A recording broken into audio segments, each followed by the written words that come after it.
अस्सलाम वालेकुम dear students, मैं हूं अब्दुल मालिक सुल्तान और आप देख रहे हैं वेक्टर एंड टेंसर एनालिसिस की लेक्चर सीरीज़। इस वीडियो में हम कर्ल की डेफिनेशन को देखेंगे, उसकी फ़िज़िकल इंटरप्रिटेशन की बात करेंगे और डायरेक्शनल डेरिवेटिव को हम देखेंगे कि वो कैसे फाइंड आउट करते हैं।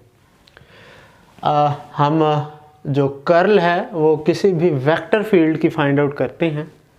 वेक्टर फील्ड से हमारे पास f is equal to f1i plus f2j plus f3k है। तो ये बेसिकली हमारे पास क्रॉस प्रोडक्ट है nabla with f। Keep in mind कि आपने ऑर्डर का ख्याल रखना है, क्योंकि जब आप क्रॉस प्रोडक्ट लेते हैं तो हमारे पास ये वेक्टर क्वांटिटी आती है और वेक्टर क्वांटिटी में ऑर्डर चेंज करने से क्रॉस प्रोडक्ट में वैल्यू जो है वो चेंज हो जाती है। तो del cross F is not equal to F cross del. So आपने इसका ख्याल रखना है। आपको पता है कि डेल क्रॉस एफ आप कैसे फाइंड आउट करते हैं, दो वेक्टर्स का क्रॉस प्रोडक्ट।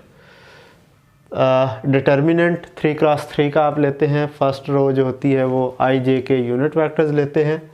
सेकंड रो में आप फर्स्ट वेक्टर के कंपोनेंट्स लिखते हैं और थर्ड रो में आप सेकंड वेक्टर के कंपोनेंट्स लिखते हैं। इसको आप जस्ट ओपन करेंगे तो ये डिटर्मिनेंट आप ओपन करेंगे तो ये वैल्यू आपके पास आ जाएगी। यहाँ पे मैंने प्लस लगाया है, कन्फ्यूजन क्रिएट नहीं करनी। यहाँ से मैंने माइनस कॉमन ले लिया है, तो यहाँ पे माइनस वाली क्वांटिटी जो है वो मैंने उसे प्लस कर दिया। तो ये हमारे पास जो है वो कर्ल का मैथमेटिकल फार्मूला है। Very simple, very easy. अब हम अगर इसकी फ़िज़िकल इंटरप्रिटेशन की बात करें तो हम देखते हैं कि ये रिप्रेजेंट किस चीज़ को करता है। तो डेली लाइफ से कई एग्जांपल्स जो हैं वो इसकी दी जा सकती हैं। जो घर से एग्जांपल दी जा सकती है तो वो आप अगर मशीन के अंदर मिल्क शेक बनाते हैं तो वो जो उसका घूमना होता है, that is basically example of the curl. और भी डेली लाइफ से आप अगर कभी गर्मियों में बाहर निकलें तो देखें बगुले उठते हैं। बगुला एक कर्ल की एग्जांपल है। इसी तरह आप अगर कभी दरिया पे आपको भंवर देखने का चांस मिला हो तो भंवर भी कर्ल की एक बहुत अच्छी एग्जांपल है। तो ये डेली लाइफ से आपके पास फिज़िकली जो है वो कर्ल की एग्जांपल्स है। तो अगर हम वर्ड्स में फिज़िकली से कहें तो curl of a vector field measures the tendency for the vector field to swirl around, कि वो किस तेज़ी से घूमता है, that is the intensity of the curl. अब हमारे पास ऐसे प्रॉब्लम्स आपको एक्सरसाइज में मिलेंगे कि एक वेक्टर फील्ड आपको गिवन होगा और आपसे पूछा जाएगा कि calculate this vector field is irrotational. कि इररोटेशनल मीन जो रोटेट नहीं करता। रोटेट नहीं कर रहा तो इसका मतलब है कर्ल उसकी ज़ीरो होगी। तो अगर आप उसकी जस्ट इररोटेशनल अगर आपने कैलकुलेट करना है तो आप जस्ट उसकी कर्ल कैलकुलेट करें। अगर वो ज़ीरो के इक्वल आ जाती है तो रिज़ल्ट इज़ दैट कि दिस इज़ इररोटेशनल। अगर कर्ल नॉन ज़ीरो आती है तो फिर वो इररोटेशनल नहीं है। और डायरेक्शनल डेरिवेटिव की बात करते हैं। It is very important in basic calculus as well as in vector analysis.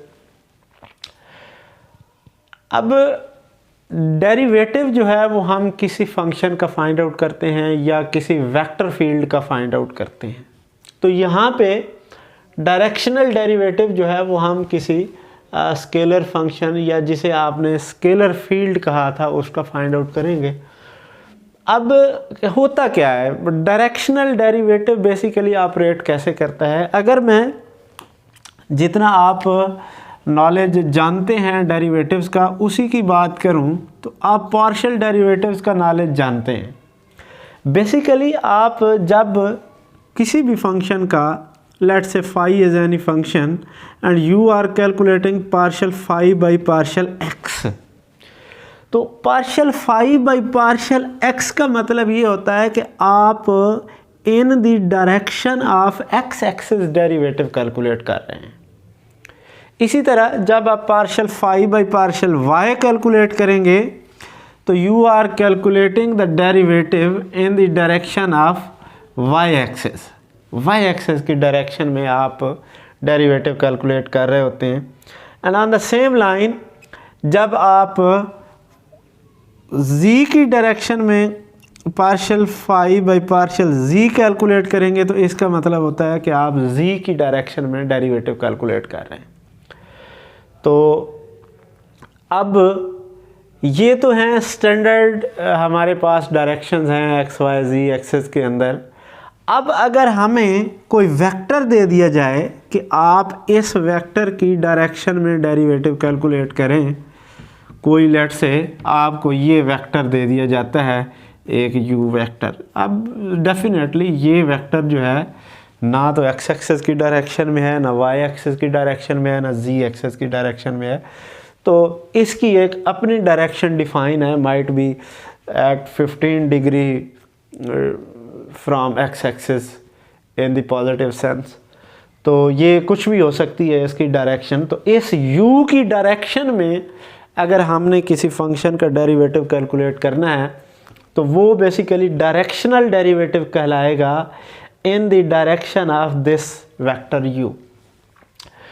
तो जो ये हम पार्शियल डेरिवेटिव फाइंड आउट करते हैं with respect to x y z या हम ऑर्डिनरी डेरिवेटिव फाइंड आउट करते हैं, उन्हें आप यूँ समझें कि they are particular cases of directional derivative.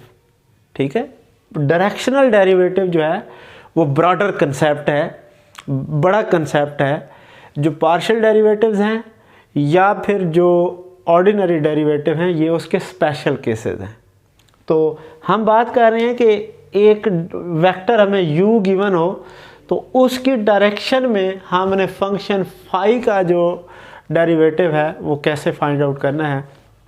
उसका फार्मूला हमारे पास फाई कोई फंक्शन है, फाई हमारे पास जो है वो अगर कोई फंक्शन है गिवन और u वेक्टर गिवन है तो directional derivative of phi in the direction of u क्या होगा, वो मैंने फार्मूला ऊपर वैसे लिख दिया है, अगेन राइट कर देता हूँ, delta phi dot u unit vector. अगर हमें ये u यूनिट वेक्टर गिवन है देन इट्स ओके। अगर u वेक्टर गिवन है तो पहले हम इससे यूनिट वेक्टर फाइंड आउट करेंगे। यूनिट वेक्टर फाइंड आउट करने का आपको पता है कि u vector divided by its magnitude. तो आप u unit vector find out करेंगे, gradient of phi find out करेंगे, फाई इज़ दिस फंक्शन, और इसका आप जो है वो ग्रेडियंट फाइंड आउट कर लेंगे। ये दोनों वेक्टर क्वांटिटीज़ आ जाएंगी और इनका आप आपस में जो है वो डॉट प्रोडक्ट ले लेंगे। तो ये हमारे पास जो है वो फाई फंक्शन का डायरेक्शनल डेरिवेटिव जो है वो कैलकुलेट हो जाएगा।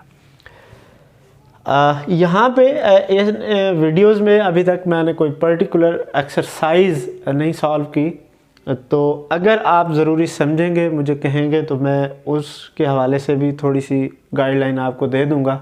अदरवाइज़ ये सारे टॉपिक वो हैं जो बीएससी में आपने इन डिटेल डिस्कस किए हुए हैं। तो अगर मज़ीद भी कोई बात पूछनी हो तो आप कांटेक्ट करें। Keep watching, thank you and अल्लाह हाफिज़।